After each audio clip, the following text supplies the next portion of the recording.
Pasamos ahora a hablar, ya lo anunciábamos, de Perú. Tenemos con nosotros a Daniel Córdoba, un buen amigo de la FIL desde hace mucho tiempo. Daniel es economista, ha sido ministro de su país y actualmente está participando muy activamente en todo el proceso electoral tan controversial que ha tenido lugar allí en Perú. Así que lo escuchamos en primer término a Daniel y luego nos hablará Álvaro Vargas Llosa. Daniel, bienvenido. Muchas gracias, Gerardo, querido Mario, querido Álvaro. Muchas gracias por la invitación. En el Perú ha habido un fraude electoral y las pruebas son contundentes. La madrugada del 6 de junio pasado, día de las elecciones, unas 2.000 mesas aproximadamente fueron tomadas en regiones obviamente alejadas de los centros urbanos por partidarios de Perú Libre, del partido de Pedro Castillo. Me refiero a distritos como Asillo, Chupa, en Azángaro 1, en la provincia de Chumbivilcas, en Cusco, los distritos de Iusco, Libitaca, por ejemplo, en Condorcanqui, el Cenepa, en Amazonas, en Chota, Tacabamba, Cajamarca, el lugar de nacimiento de Pedro Castillo, y muchos otros lugares. Lo que se hizo fue, obviamente, en ninguno de estos lugares, esas mesas de votación tenían observadores internacionales y tampoco tenían personeros de la opositora Fuerza Popular, porque eran muchos de ellos, en muchas localidades, habían amenazas físicas, porque, como ustedes saben, Perú Libre tiene nexos comprobados con las organizaciones de fachada de Sendero Luminoso, como son el Movadef, un partido que ha sido debidamente denunciado, y una fracción del sindicato de maestros del SUTEP que se llama el CONARE, y están muy bien organizados y no solo desde el Perú, sino también desde fuera. Ha habido mucho turista cubano que ha llegado a Perú últimamente, curiosamente. Ha habido muchos operadores y mucho conocimiento, mucho know-how que se ha aplicado con una técnica muy parecida a la que se hizo en Bolivia en el año 2019. En el Perú ha habido un fraude electoral y yo acá tengo pruebas que hemos hecho llegar a la ONU el día de ayer en una segunda visita que hice yo ahora personalmente al subjefe de la misión de la OEA, que todavía no ha terminado su trabajo y que esperamos sinceramente que lo termine bien. Cuando tomaron estas mesas, al final de la votación, lo que hicieron estos operadores fue rellenar actas electorales dándole a Pedro Castillo más votos de lo que le correspondía, o sea, votos que obviamente no reflejan el voto popular que se deposita en las urnas. El sistema electoral peruano hace que estos votos se destruyan y lo que cuente es el acta electoral. Ese acta electoral va después al conteo oficial de la Organización Nacional de Procesos Electorales, la OMPE. Nosotros nos dimos cuenta de esto, los ciudadanos, al día siguiente, digamos, porque empezaron a llegar denuncias espontáneas, no solo de estas actas, sino al comienzo eran denuncias de actas en las regiones o en los sitios en donde estaba favorecida Keiko Fujimori, pero que habían sido indebidamente impugnadas, es decir, desaparecidas de la votación, ¿no? Personeros de mesas donde se había llevado bien la votación, que habían, digamos, impugnaciones porque habían errores de suma o porque no eran legibles. Eso fue lo primero que se detectó al comienzo. Pero en el transcurso de los días siguientes hubo dos tipos de identificación de fraude en mesa en ese momento, ¿no? Ahora es un fraude estructural. Lo que se descubrió fue que habían en ciertas actas, se detectaron casi 1.000 actas en unas primeras 72 horas, ¿no?, en donde habían firmas falsificadas que han sido debidamente, cuya falsedad ha sido debidamente estudiada por peritos grafotécnicos debidamente acreditados y que han sido adjuntados a las denuncias de Fuerza Popular. suplantación de identidades, en consecuencia, parientes en una misma mesa, cosa que está prohibido, ¿no? E incluso actas llenadas en computadora, cosa que es imposible, ¿no? Porque las actas se llenan a mano, uno tiene que tener el sistema para imprimir actas. Esas son actas falseadas que fueron llevadas y han tenido el descaro de hacerlo de esta manera. ¿Por qué digo ahora que ya de este fraude de mesa hay un fraude estructural?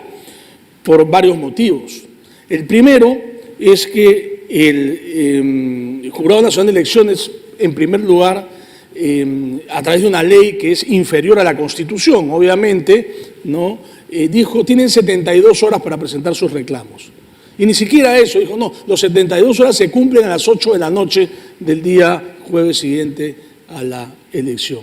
Es decir, es como que violan a una mujer, ¿no? Y te dan 3 días para que encuentres al violador, ¿no? Si lo encuentras el cuarto o quinto día, el violador sale libre porque no cumpliste el plazo que dice la ley. Acá lo que se está violando es la democracia, acá lo que se está violando es el Estado de Derecho, evidentemente. En consecuencia, el Jurado Nacional de Elecciones no aceptó estas denuncias, que eran unas 800, ¿no? Y no aceptó más para procesarlas, ¿no? Y lo peor es que cuando empezó a deliberar el jurado, en la máxima instancia, que es la que supuestamente la que debe proclamar al presidente de la República, empezó a rechazar las pruebas, ¿no? Y yo acá tengo un ejemplo nomás de una resolución, la 0698 del Jurado Nacional de Elecciones. Recibieron la denuncia con la firma falsa, con el sello y firma del peritógrafo técnico debidamente acreditado ante el Poder Judicial. ¿Y qué cosa es lo que hizo el Jurado Nacional de Elecciones? Dijo, bueno, y lo leo porque es corto, en cuanto a la afirmación de la existencia de firma falsa de la presidenta y secretaria de la mesa de sufragio antes mencionada y a la incorporación del informe pericial presentado por la organización política apelante, cabe precisar, en la medida que nos encontraríamos frente a una comisión de un ilícito penal, este Supremo Tribunal Electoral no resulta ser competente para determinar ello de conformidad con las atribuciones establecidas por la Carta Magna, etcétera, y lo manda al Poder Judicial. Es decir, tiene evidencia de que hay actas falsas, cuenta esos votos, ¿no? Esos votos que son votos que no son votos reales, sino son votos fabricados, ¿no? Para que el señor Castillo gane. Esto es prevaricato, ¿no? Esto es un fraude perpetrado por el Jurado Nacional de Elecciones. Y esto no son algunos casos, esto voltea la elección, porque según el conteo oficial en este momento, el señor Castillo tiene 44.000 votos aproximadamente de ventaja. Y lo que hemos nosotros detectado representa más de 200.000 votos falseados. Es decir, quien ha ganado la elección, y somos muchos que estamos convencidos, es Keiko Fujimori. No es el señor Castillo, y está probado. Después vino una renuncia escandalosa de uno de los miembros del Tribunal Constitucional, que evidentemente han empezado a desacreditar apenas del Jurado Nacional de Elecciones, perdón, acá tengo, ¿no? Y en esta carta, básicamente lo que dice, ¿no?, es que con el fin de evitar que la representación que ejerzo y mis votos en minoría sean utilizados para convalidar falsas deliberaciones constitucionales, que son en realidad decisiones con clara parcialización política, en el Pleno del Jurado Nacional de Elecciones, que hasta hoy he tenido el honor de integrar, me desisto, dice, de ser parte del jurado.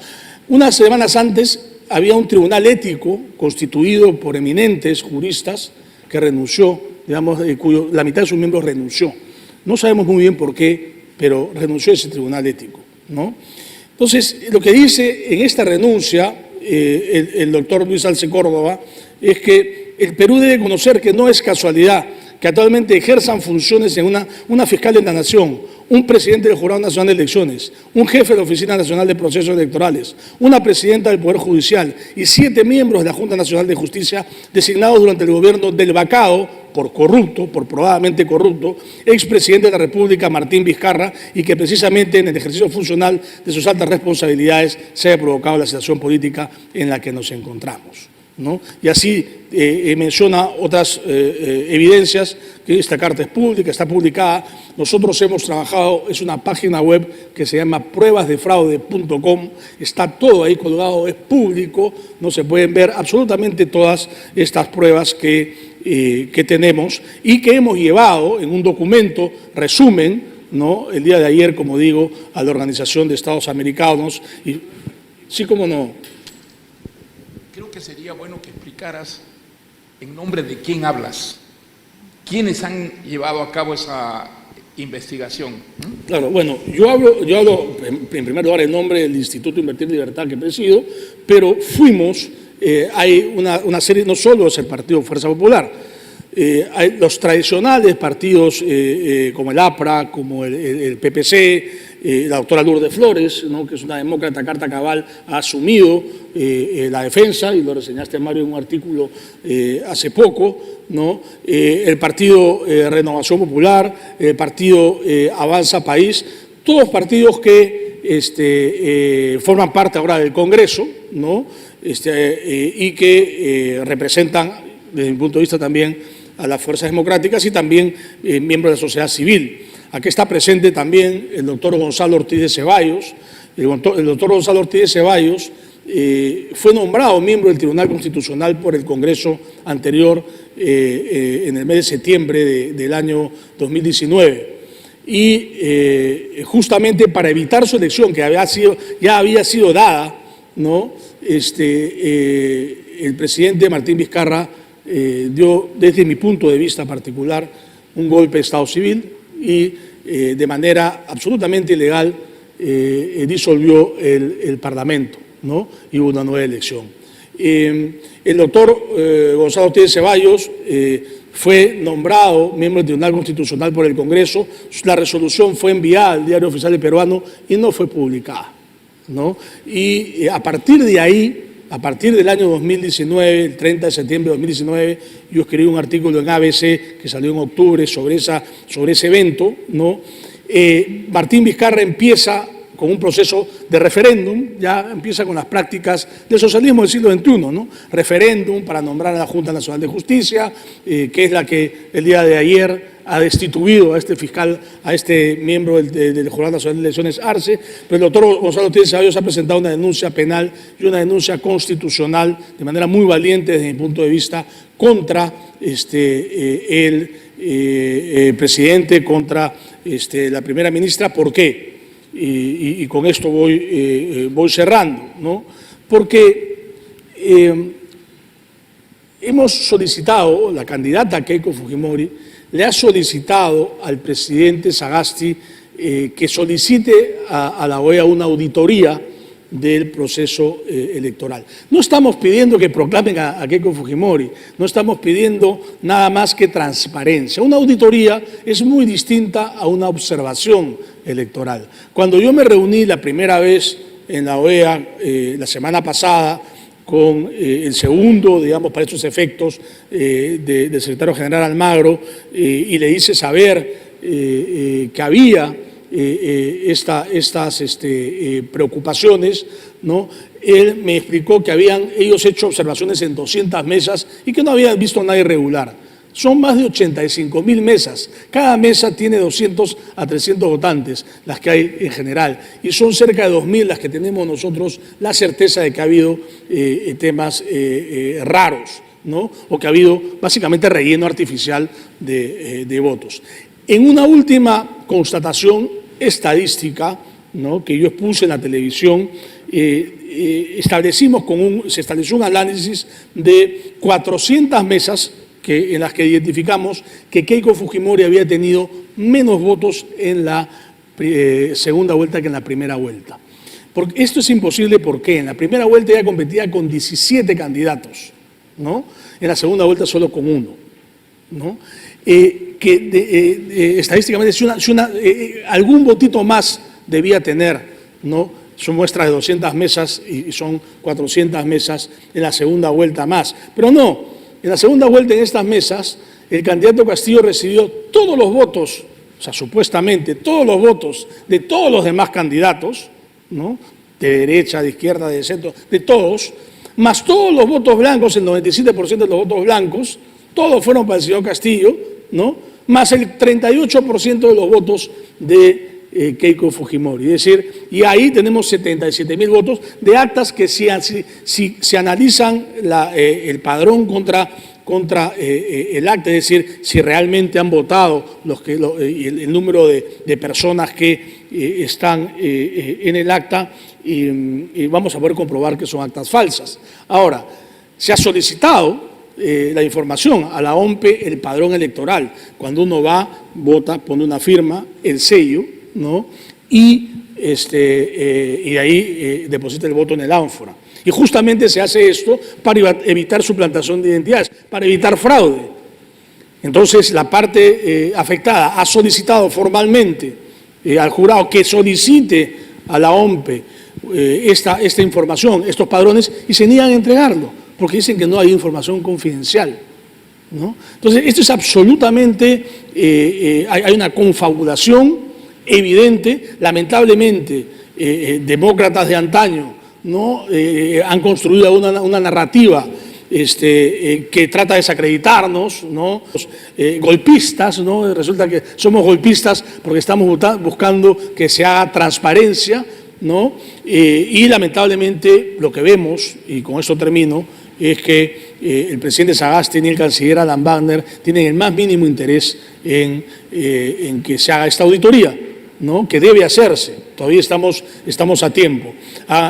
Se han recibido pronunciamientos desde mi punto de vista apresurados y gestionados diplomáticamente del Departamento de Estado, de la Embajada de la Unión Europea, del Canadá y de la misma OEA, ¿no? De la misión de la OEA, en donde se dice que han sido elecciones transparentes, violentas, sin violencia, etc. Sí, no ha habido violencia. Se han transcurrido las elecciones de manera pacífica, ¿no?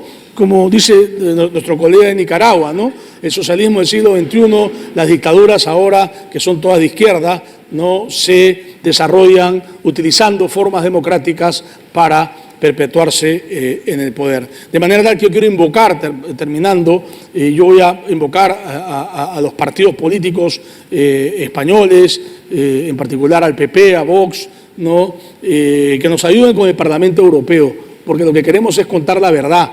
Queremos que hayan elecciones transparentes, no queremos perder la democracia en el Perú, y estaremos a punto de perderla bajo exactamente la misma metodología de utilización de formas democráticas que utilizó el socialismo del siglo XXI en Venezuela, en Bolivia, por un tiempo en Ecuador, y que está utilizando ahora de manera tan evidente en Nicaragua. Muchas gracias.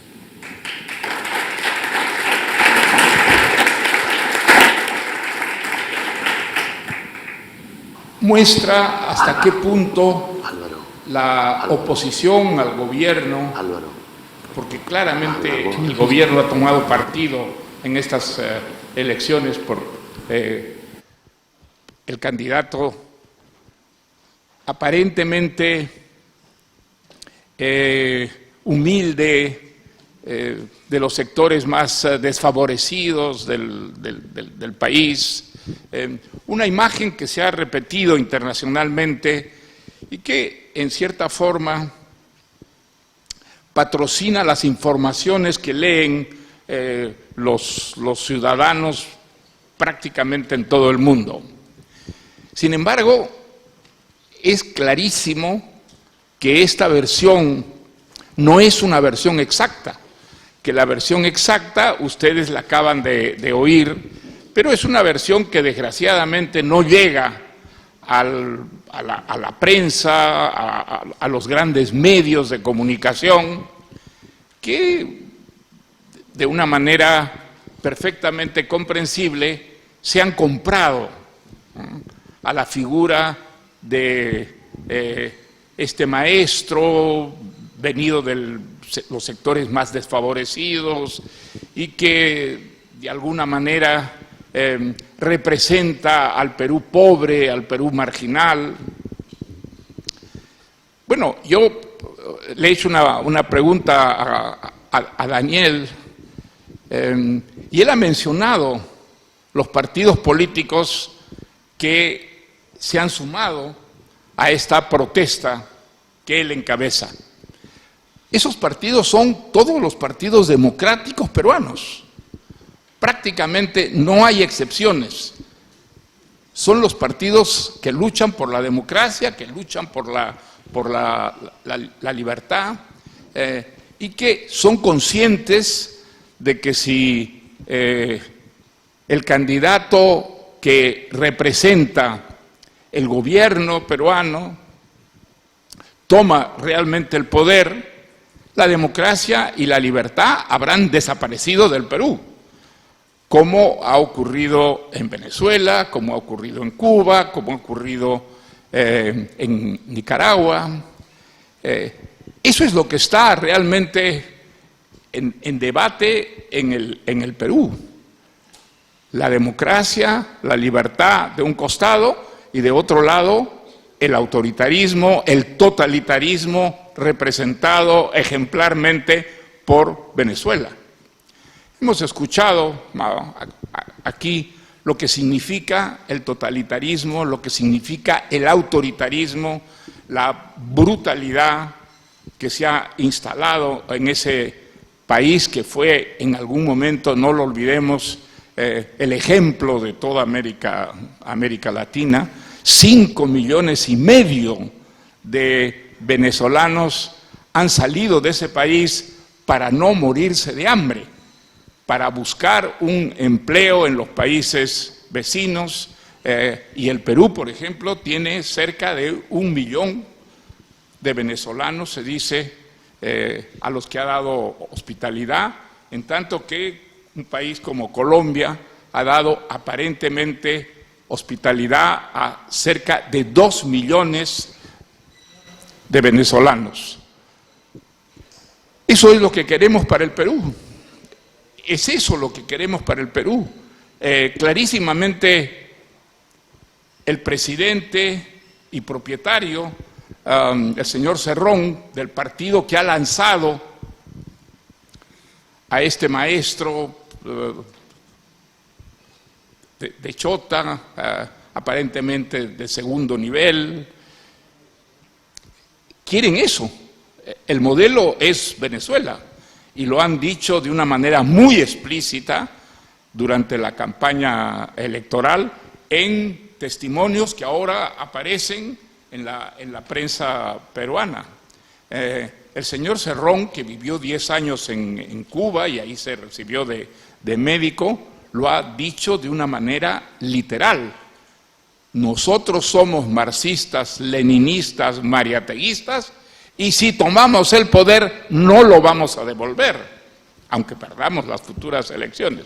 Pero seguramente no las perderán, como Maduro jamás va a perder una elección. Él está allí para ganar elecciones y la fórmula la conocen perfectamente los marxistas, leninistas, mariateguistas, como se ha declarado el señor Cerrón, el inventor de la candidatura de Pedro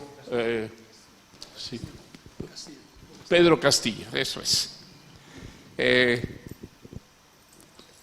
No se trata, digamos,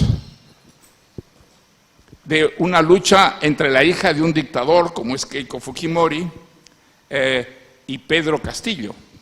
No, se trata de una lucha entre la libertad democrática y el totalitarismo, el marxismo-leninismo encarnado en Venezuela, donde el señor Cerrón ha estado muchas veces y desde donde yo tengo la impresión, aunque no podría probarlo, se ha dirigido prácticamente la elección peruana. Entonces, es muy importante esta batalla, y es una batalla que se ha comprado el pueblo peruano. Clarísimamente el pueblo peruano está movilizado de una manera que nos ha sorprendido a muchos peruanos. Está en la calle, está manifestando una y otra vez en favor de Keiko Fujimori, quien, hay que decirlo, ha cumplido con la parte que nosotros antifujimoristas tradicionales le exigíamos. Le exigíamos que se comprometiera a respetar la legalidad y entregar el poder a los 5 años exactamente que señala la ley. Lo ha repetido indefinidamente una y otra vez a lo largo de todas sus declaraciones. Le pedimos que, como había prometido indultar a su padre, no indultara al hombre fuerte de toda la dictadura que representa el señor Montesinos, que está cumpliendo 25 años de cárcel en el Perú. Lo ha repetido indefinidamente en todas sus declaraciones. Dicho sea de paso, las personas representativas de la dictadura de Fujimori no han aparecido para nada en la campaña de la señora Fujimori. En cambio, han aparecido los antifujimoristas tradicionales, que hoy día forman parte del equipo de gobierno que ella quiere llevar al poder. De tal manera que la señora Fujimori ha cumplido con la parte que le competía en estas elecciones. ¿Por qué hemos elegido a Keiko Fujimori? Por una razón muy sencilla, porque ella fue elegida por el pueblo peruano en la primera vuelta como la representante opositora de Pedro Castillo. Bueno, entonces había que elegir, y yo creo que una gran mayoría de peruanos eligió a la señora Keiko Fujimori en contra de Pedro Castillo, porque Pedro Castillo representa la desaparición de la democracia y la desaparición de la libertad en el Perú. Vaya usted a saber cuándo volverían a haber elecciones realmente libres si con el modelo venezolano Pedro Castillo tomara realmente el poder. Ustedes han escuchado con lujo de detalles la explicación que nos ha dado el arquitecto y economista Daniel Córdoba. Creo que es una prueba contundente de que hay un favor que se manifiesta fundamentalmente en la segunda vuelta a favor de Pedro Castillo, y que, digamos, todo lo que se haga para frenar esa operación, que es una operación turbia, es una operación sedicente, es una operación que va en contra de la legalidad, en contra de la democracia, está perfectamente justificada. Creo que es una exposición que tiene el aval de todos los partidos democráticos peruanos, y que están contra él exclusivamente los partidos de carácter totalitario que quieren acabar con la libertad en el Perú. No lo vamos a permitir. El pueblo peruano está movilizado, y yo creo que el pueblo peruano ha mostrado justamente en estas semanas, en estos días, una vocación democrática que debe ser entendida y respetada por el resto del mundo. Muchas gracias. No voy a repetir lo que ya hemos escuchado, no quiero solaparme con las exposiciones anteriores. Quizás lo que puedo es puntualizar, graficar un poco más el enorme peligro de que, convalidadas estas irregularidades en favor del señor Castillo, él sea proclamado y, por tanto, tome el gobierno el 28 de julio, que es cuando está prevista en la Constitución la transición al siguiente gobierno. Una pregunta esencial es, bueno, ¿qué pasa a partir del 28 de julio? Él nos lo ha dicho, lo acaba de repetir hace 3 o 4 días, lo había dicho sistemáticamente a lo largo de la campaña, formaba parte de su plan de gobierno y lo acaba de repetir hace apenas 3 días, de manera que hay que tomarle la palabra. Él va a presentar en el Congreso peruano una propuesta de constitución de una asamblea constituyente. Es una figura que la Constitución peruana no contempla. Es una figura inconstitucional, ilegal, que situaría al presidente eventual fuera de la legalidad. ¿Por qué digo esto? Porque la Asamblea Constituyente forma el corazón de su propuesta política. Él quiere, inspirado en los ejemplos de Venezuela, de Bolivia, en su día de Ecuador y por supuesto también de Nicaragua, modificar el régimen peruano a través de una Asamblea Constituyente, que le permitiría dos cosas. Primero, liquidar al Parlamento que ha sido elegido en las mismas elecciones en las que él pasó a la segunda vuelta. En la primera vuelta electoral se elegía, además de candidatos presidenciales, al futuro Parlamento, el Parlamento que entra en funciones precisamente en julio. Esto implicaría la abolición automática de ese Parlamento y, por tanto, su sustitución por un Parlamento distinto llamado Asamblea Constituyente, que tendría las dos funciones, la de crear, suscribir una nueva Constitución y al mismo tiempo reemplazar, por supuesto, un Parlamento que dejaría de tener razón de ser. Esto es lo primero. Lo segundo es que esa Asamblea Constituyente modificaría el régimen político peruano y el sistema económico peruano, concentrando en él, en el gobierno, todo el poder político y todo el poder económico, exactamente a la usanza del socialismo del siglo XXI. De manera que esto es importante entenderlo. Si el señor Castillo es proclamado y el señor Castillo toma el poder, él va a presentar esta propuesta el mismo día en que tome juramento. ¿Qué posibilidades de frenar esta operación golpista? No son muchas. ¿Por qué lo digo? Porque a pesar de que en ese nuevo Parlamento habrá una mayoría opositora a él, me estoy situando en la hipótesis de que es proclamado y asume el gobierno, a pesar de que en esa hipotética circunstancia habría una oposición mayoritaria en el Congreso, las vías que tiene Castillo para sortear ese obstáculo son múltiples. Hemos tenido prueba de ello esta misma semana.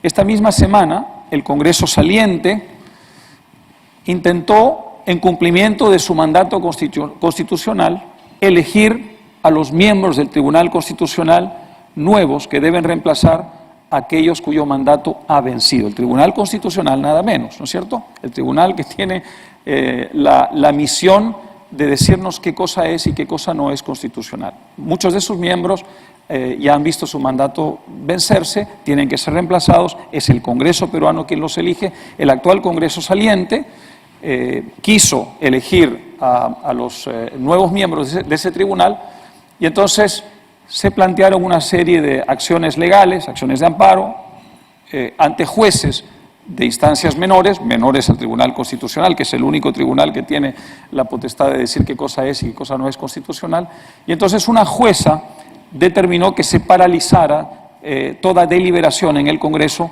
para llegar a una votación con respecto a los nuevos miembros del Tribunal Constitucional. Esto significa que hay en el sistema peruano hoy algo tremendamente peligroso, que constituye el germen de la abolición de la separación de poderes.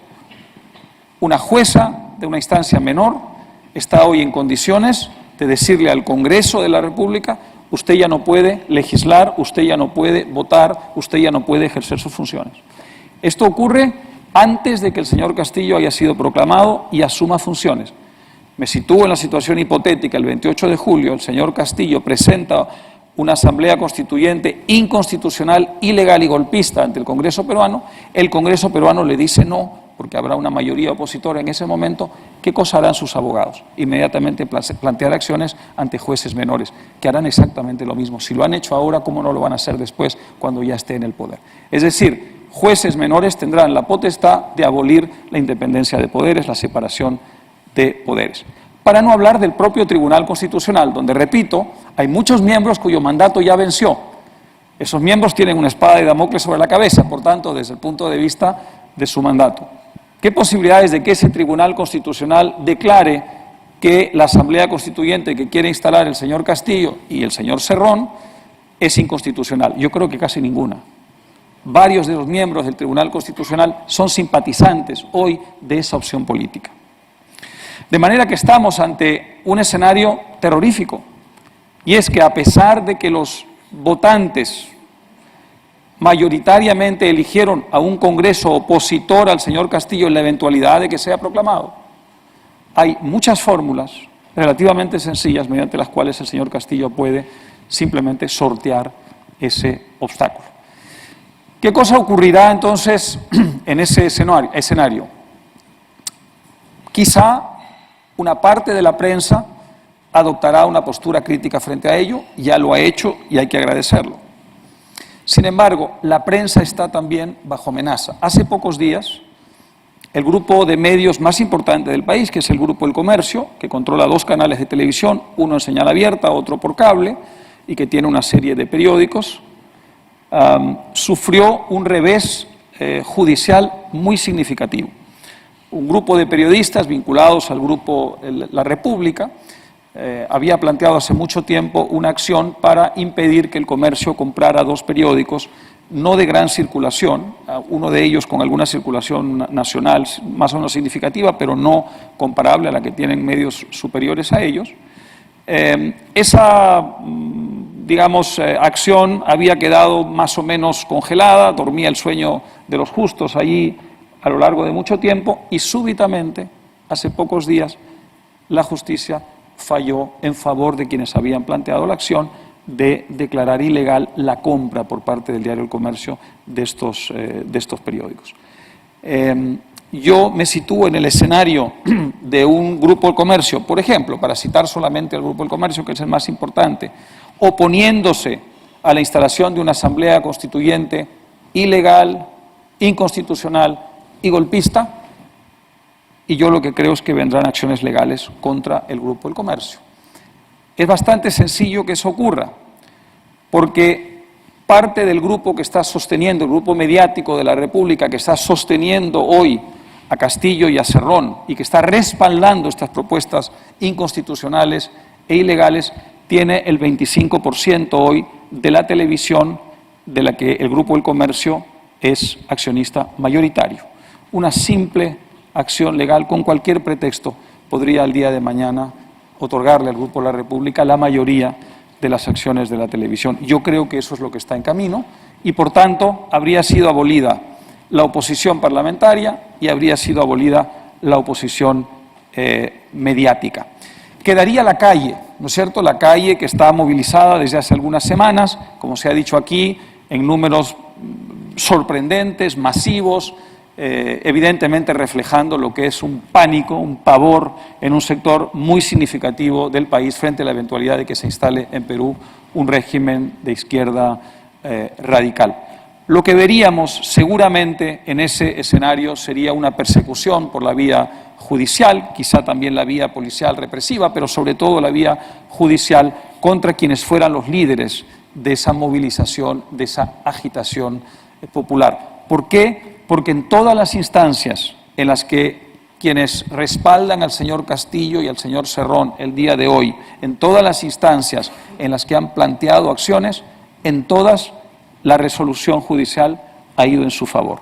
De manera que tenemos hoy un sistema de justicia que empieza a acomodarse al poder de turno, por razones que sería largo aquí profundizar y detallar, y que ofrecen pocas garantías a quienes el día de mañana, en la eventualidad de una presidencia del señor Castillo, tomen la calle y busquen maneras pacíficas y cívicas de resistencia popular. Por tanto, para terminar, estamos ante un riesgo extraordinariamente grave para la democracia peruana. El señor Castillo tiene la intención de instalar un régimen semejante al de los países, muchos de ellos representados aquí, que hoy representan la barbarie en América Latina. Dependerá de la capacidad de resistencia de los demócratas del Perú que eso lo logre o no lo logre. Muchas gracias. Muchas gracias, Álvaro. Muchas gracias. Bueno.